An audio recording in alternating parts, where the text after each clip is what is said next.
from Yates Performance Training, and if you have chronic low back pain that won't go away, no matter how many times you tried to stretch it, no matter how many times you've tried strengthening exercises, maybe you've tried physical therapy, gotten adjustments, massage, maybe you've even gotten cortisone shots or tried pain medications, and at times maybe the pain feels a little bit better, but it always comes back and it's just always there and it never goes away. So if that's what you're dealing with, stay tuned, because I'm going to share with you a quick, simple, but effective neural training drill that you can use to help decrease chronic low back pain and improve pain-free mobility. So the key thing to understand is that when you have chronic low back pain, it's not a muscle problem that's the issue. It's not because you have tight muscles or weak muscles. That's not the root of the problem. It's actually a safety problem.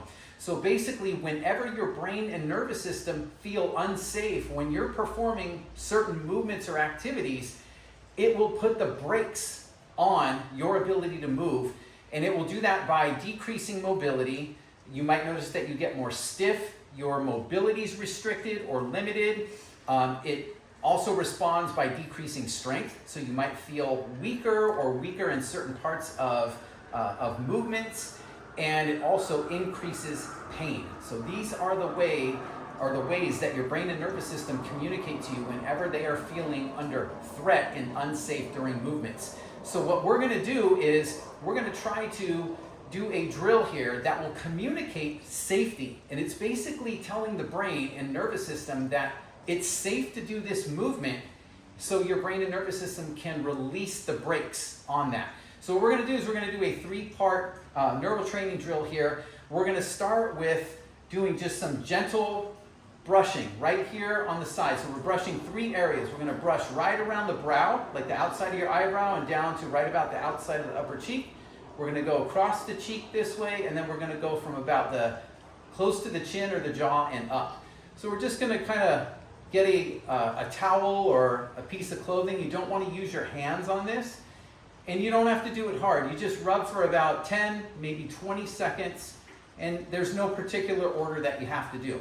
That's going to create a little bit of kind of a pre-activation. It creates a sensory input that activates the right areas that we're trying to target.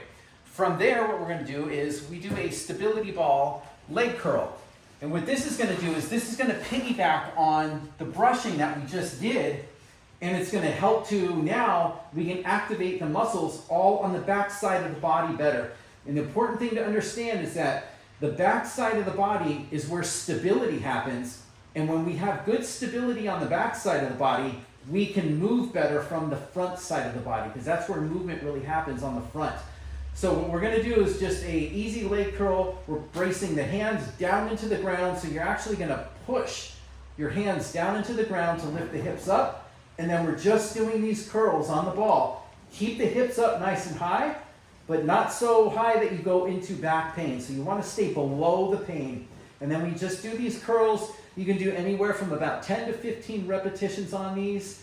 And that should be really, you should start to feel everything on the back side of your body. Your glutes, your hamstrings, your calves, your low back, your lats, the rear delts, even the back of your arms, your triceps. Everything on the back side of the body is working to help to increase stability.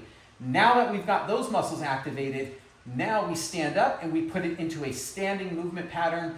The easiest one to do is something like a goblet squat. I don't really have the room on the camera to stand up and show you, but basically holding something light, a light weight, a dumbbell, a medicine ball, something in front of your body, and then performing a squat while you do that. You can also just do it with body weight. You can do it to a box if you have trouble with free squats. So you put a box or a bench down behind you, and then you squat down to there. And just doing about 5 repetitions of that. And what you're feeling for when you do that squat, it's not doing a squat just to do a squat.